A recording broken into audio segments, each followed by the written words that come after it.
আমাদের জানলার নিচে এত সুন্দর সুন্দর ডাটা হয়েছে, দুপুরবেলায় মা রান্না করবে, তাই আমি ডাটাগুলো মাকে তুলে দিচ্ছিলাম। আমাদের বাড়ির এই শাকসবজির ভিডিও দেখতে সবাই অনেক বেশি পছন্দ করেন। আমার মা কিন্তু নিজের হাতে এই শাকসবজি বুনে, আর মা যখনই রান্না করে তখনই কিন্তু এই শাকসবজিগুলো তুলে নিয়ে রান্না করে, খেতে খুবই মজা হয়। এই শাকসবজিগুলোতে কোনো সার বিষ কোনো কিছুই দেওয়া নেই, একদম ফ্রেশ টাটকা শাকসবজি। মা যখনই রান্না করে তখনই আমি শাকসবজিগুলো তুলে নিয়ে কেটে ধুয়ে পরিষ্কার করে দেই, তাহলে মায়ের রান্না করতে একটু সুবিধা হয়। ডাটা তোলার পরে এরপরে আমাদের কলা গাছ থেকে 2টা কলার মোচাও ছিঁড়ে নিয়ে আসলাম, আর এই কলার মোচাগুলো বেছে বেছে কেটে দিলাম আমার মাকে। আজকে দুপুরে আমার মা মজার মজার খাবার রান্না করবে, দুইটাই আমার পছন্দের খাবার। কলার মোচাগুলো পরিষ্কার করে দেওয়ার পরে এবার ভাবলাম ডাটাগুলো কেটে দিই, তার সাথে কাঁচামরিচ পেঁয়াজ যা কিছু ছিল সবকিছু কেটে কেটে রেডি করে দিচ্ছিলাম। আর একদিকে মা রান্নাঘরে বসে বসে রান্না করছিল। একটা আপু তো কমেন্ট করেছে, আপনি বাপের বাড়িতে গেলে চাকরের মতো কাজ করতে পারেন, শ্বশুর বাড়িতে গিয়ে পা তুলে বসে থাকে। আচ্ছা, বাপের বাড়িতে এসে মায়ের কাজে হেল্প করলে সে কি চাকর হয়ে যায়? আর আমি শ্বশুর বাড়িতে কাজ করেছি কিনা না করেছি সেটা আপনি কতটুকুই জানেন? আপনি কি আমার পরিবারের কেউ? কিছু কিছু মানুষের মন মানসিকতা যে এতটা খারাপ তা কমেন্ট না দেখলে বুঝতেই পারতাম না। শ্বশুর বাড়িতে গিয়ে আপনি যতই কাজ করেন না কেন কোনোদিনই কিন্তু মন পাবেন না। আমার যখন নতুন বিয়ে হয় তখন আমার শ্বশুর বাড়িতে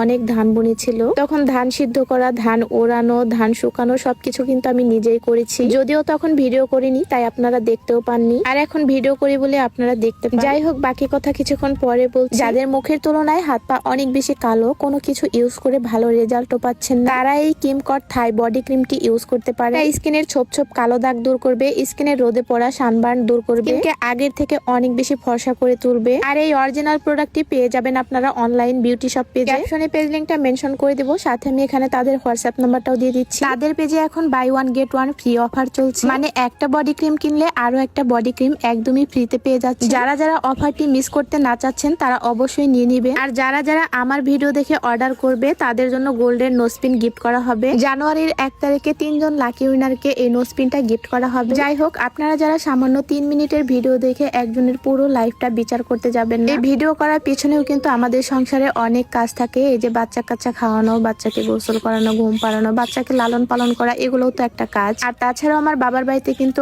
অনেক কাজ সবসময় বতর লেগেই থাকে, আর আমার শ্বশুর বাড়িতে কিন্তু এত কাজ নেই। যাই হোক, আমি আমার শ্বশুর বাড়ি নিয়ে এত কথাও বলতে চাচ্ছি না। আমার মা রান্না করতেছিল, এমন সময় চুলার পাড়ে এসে আমার ছেলে বলে, আমার তো অনেক ক্ষুধা লেগে গিয়েছে, দুপুর হয়ে গিয়েছে। যদিও আমার ছেলেটা তেমন খেতে চায় না, তবে আমার মায়ের হাতের রান্না আমার ছেলেটা অনেক বেশি পছন্দ করে, আর বিশেষ করে চুলার পাড়ে থেকে গরম গরম রান্নাগুলো নিয়ে খেতে বেশি পছন্দ করে। আমার মা ডাটা এবং আলু দিয়ে পাঙ্গাস মাছের তরকারি রান্না করবে, এমন সময় আমার ছেলেকে একটা পাঙ্গাস মাছের পিস ভেজে দিল। আমরা সেই ছোটবেলা থেকেই পাঙ্গাস মাছ খেতে বেশি পছন্দ করি, কারণ পাঙ্গাস মাছে কাটা নেই, আর এই মাছটা দেখবেন বাচ্চাদেরও অনেক প্রিয়। আবার অনেকেই আছে এই পাঙ্গাস মাছ একদমই দেখতে পারে না, খেতেও পারে না। যাই হোক, সবার পছন্দ এবং ভালো লাগা তো আর এক না। আমাদের বাড়ির পাশে অনেক আমন ধান বোনা হয়েছিল, তো সেই আমন ধানগুলোই আজকে কাটা হচ্ছে। আমাদের বাড়ির পিছনে সামনে চক জুড়েই কিন্তু শুধু ধান ক্ষেত আর ধান ক্ষেত। ওই যে দেখেন সবাই তো ধান কাটায় ব্যস্ত, এখানে হচ্ছে আমন ধান কাটা হচ্ছে। এরপরে চুলার পাড় থেকে কয়েক পিস তরকারি উঠিয়ে নিয়ে আমি আমার ছেলেকে খাইয়ে দিলাম। তরকারি কিন্তু নামিয়ে নিচ্ছে, রান্না করা শেষ। মাটির চুলার রান্না একটু তাড়াতাড়ি হয়ে যায়, তরকারিটা দেখতে কতটা লোভনীয় লাগছে।